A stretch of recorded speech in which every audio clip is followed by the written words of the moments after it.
രാധേ, ഭഗവത്ഗീതയിലെ ഒരു പ്രധാനപ്പെട്ട ശ്ലോകമാണ് ഇന്ന് നമ്മളിവിടെ പഠിക്കാൻ പോകുന്നത്. ഏതാണെന്ന് നോക്കാം.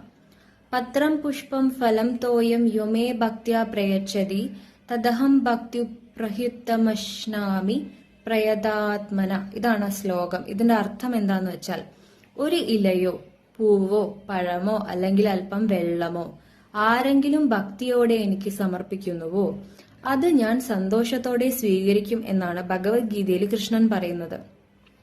ഉദ്ധവന്റെ ഭാര്യ ഒരു ഭഗവാനെ കണ്ടപ്പം പഴത്തോലാണ് ഭഗവാന് കൊടുക്കുന്നത്, പഴത്തിന് പകരം. ഭഗവാനെ കണ്ട ഒരു ആശ്ചര്യത്തില്.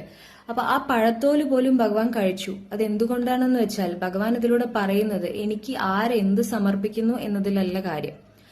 ആരാണോ ഭക്തിയോടെയും സമർപ്പണത്തോടു കൂടിയും എനിക്ക് എന്ത് സമർപ്പിച്ചാലും അത് ഞാൻ സ്വീകരിക്കും എന്നാണ് പറയുന്നത്. ഒരു തുളസിയിലയോ അല്ലെങ്കിൽ ഒരു ഇത്തിരി വെള്ളമോ അതായാലും പോലും ഭഗവാൻ സ്വീകരിക്കും എന്നാണ് പറയുന്നത്. രാധേ.